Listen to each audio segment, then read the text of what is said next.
പിണറായിയുടെ ഭരണത്തെക്കുറിച്ച് കേരളത്തിൽ ഇന്നേ വരെ ഉണ്ടായിട്ടുള്ള ഭരണത്തിൽ വെച്ചിട്ട് ഏറ്റവും നല്ല ഭരണം തന്നെ ഇപ്പോഴും. കാരണം എല്ലാ വകുപ്പും ഒരു നെഗറ്റീവായിട്ട് ഇന്ന് വരെ ഒന്നുമേ. കാരണം അടിസ്ഥാന ജനവിഭാഗത്തിൻ്റെ പ്രശ്നങ്ങൾക്ക് പരിഹാരം കാണാൻ ഈ ഭരണം തന്നെയല്ല, ഈ ഭരണം തന്നെ തുടരണം തന്നെയാണ് ആഗ്രഹം.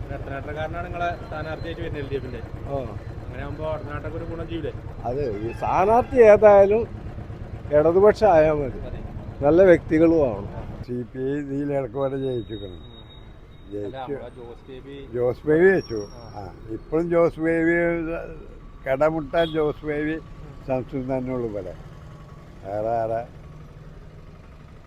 ഈ മുസ്ലിം ആളുകൾ കൂടുതലുള്ള ഏരിയയിൽ നിന്ന് അങ്ങനെ ഒരു കാൻഡിഡേറ്റ് വരുമ്പോൾ സാധ്യതയല്ലേ? ഒന്നും സാധ്യതയില്ല. ഭരണമാറ്റം പിണറായിയുടെ ഭരണത്തെ കുറിച്ച് ഭരണം സാർ ജില്ലയുടെ ഭരണം 60 വയസ്സ് കഴിഞ്ഞവർക്കൊക്കെ 2000 മാസം കൊടുക്കണില്ലേ? മറ്റേ കോൺഗ്രസ് വെച്ചിരുന്നു കൊടുത്തിരുന്നു. 600 കൊടുത്തിട്ടില്ല പോലെ. 600 എത്ര മാസം ബാക്കിയാക്കി.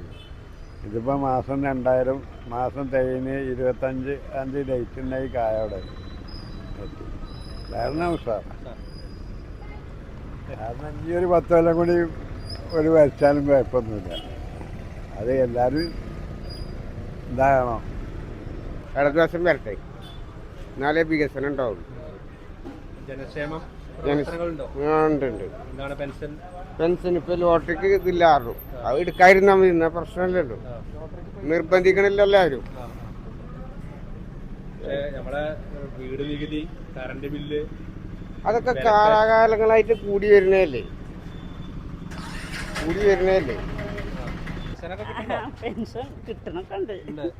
പിന്നെ പിണറായി സർക്കാർ ഈ ഭരണം എന്താ അഭിപ്രായം? നല്ല ഭരണം എന്താ? എനിക്ക് അത്രയാണ് പോരാ, മാറണം. നിങ്ങളെ നാട്ടുകാരനാണ് ഇനി അടുത്ത ഇവിടുന്ന് വരികയാണെങ്കിൽ ഒരു ഗുണം ഉണ്ടാവൂലേ നാട്ടുകാർക്ക്? ആര് ബക്കറോ? അത് എനിക്ക് അത്രക്ക് കറക്റ്റ് സ്വഭാവം അത്ര അറിയില്ല. അപ്പൊ നമ്മളെന്തേലും അറിയണ്ടേ പറയണമെങ്കിൽ. മാറ്റം ആഗ്രഹിക്കുന്നുണ്ടോ? മാറ്റം ആണ് വേണ്ടത്. ഈ പിണറായി സർക്കാരിനെ കുറിച്ച് പറയാലോ. കുഴപ്പമില്ലല്ലോ, ഭരണത്തിന് ഇപ്പം എന്താ കുഴപ്പം? നല്ല ഭരണമാണ്, ജനങ്ങൾക്കൊക്കെ ഉപകാരപ്പെടുന്നുണ്ട്, വലിയ ബുദ്ധിമുട്ടുകളൊന്നുമില്ല. പിന്നെ ഇപ്പം എന്താ പെൻഷനും കാര്യങ്ങളൊക്കെ കൊടുക്കുന്നുണ്ട്. ഇപ്പോൾ അടുത്തൊരു സ്ഥാനാർത്ഥിയെ LDF ഇവിടെ നിശ്ചയിച്ചിരിക്കുന്ന ആൾ ഇവിടുന്നാണ്, നാട്ടിൽ ബക്കർ അല്ലേ? അതും ആളും കുഴപ്പമില്ല.